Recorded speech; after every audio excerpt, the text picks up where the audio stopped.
Another glorious day up on the rooftops, removing and preventing wonderful animals I like to call raccoons.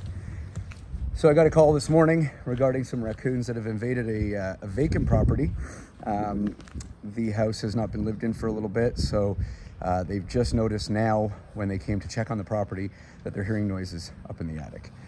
So of course they came up onto the roof and they had a look, and what did they see? They saw one of the roof vents that had been ripped off and a hole going inside, immediately suspecting that this possibly could be raccoon noises.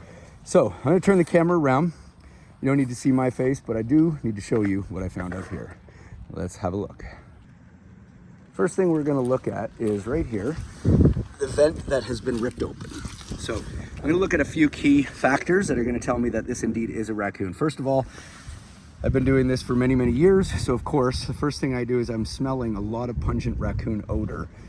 They give off a certain scent, and when they are present inside the roof, of course this is where the air is coming out of from these vents. And so a lot of that air that's inside is being carried out through these holes, and I can smell them. So first of all, I'm going to say yes, I can smell a raccoon present. Second of all, you can see all this chewing along the side here where they've ripped open that vent. Third, I can see raccoon hair along the edge here, okay?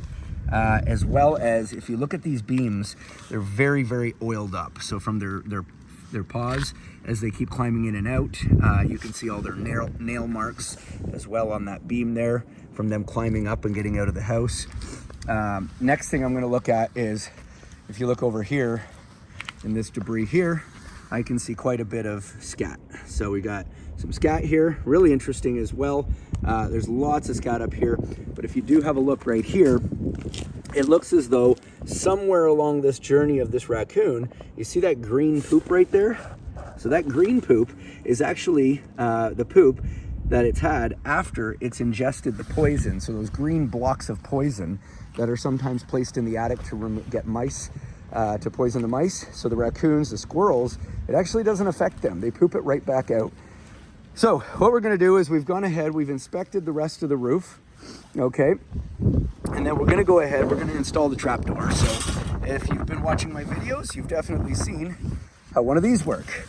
We're gonna put this over top of the vent like so.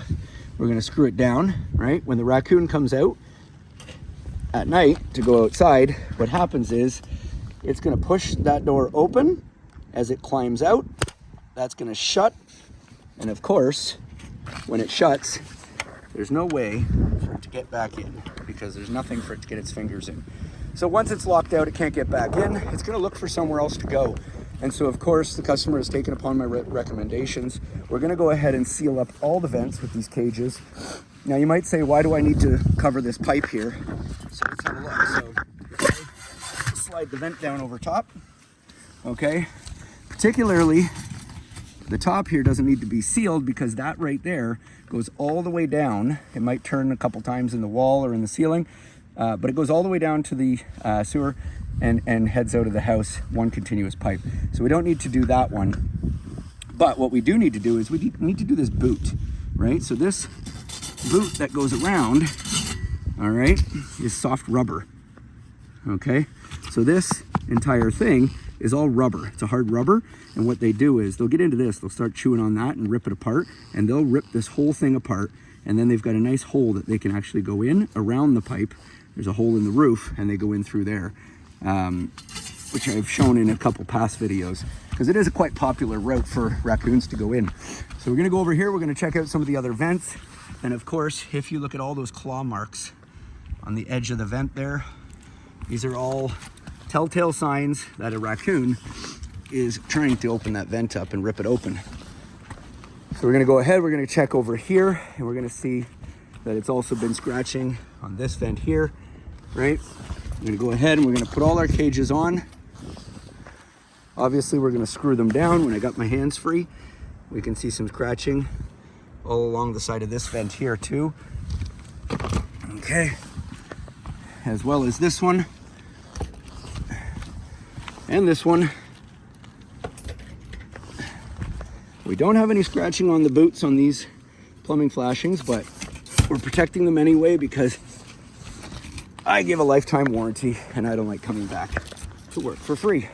So let's do everything right the first time. All right, so all of these vents have been protected. So now a lot of people say to me, well, you know, my house is brand new, or, you know, this house has been around. We've had this house for this many years or whatnot. We've never had this problem before. So this particular house is actually, what, 70 years old? 1966. 60 years old? Let me do my math here. 76, 86, 96, 06, 16, 26, be 60 years, so 58 years. So this house is 58 years old.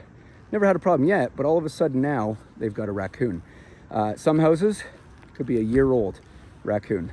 The one thing I do say is, once you've had an animal inside your attic, there's a scent that's left behind. So even if I was to take that raccoon and relocate it to Vancouver, other animals, as they're passing by in the night, raccoons and squirrels, they're gonna smell that scent that's given off. Like I said, the air that's coming out of those vents gives off that aroma, and it's like a calling card. Just like we look at a for sale sign on the side of the road and we say, hey, that house is for sale, let's go move in.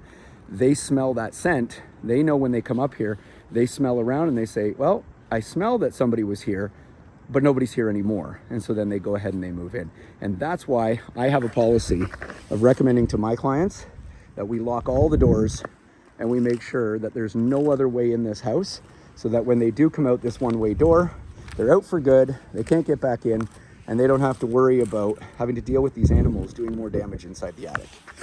So if you hear any noises upstairs in your attic, or you know anybody that's mentioned, hey, I'm hearing these noises up in the attic, feel free to pass the number along, and we'll be more than happy to make you look good and go and help your friend. This here actually came as a referral from a good friend of mine.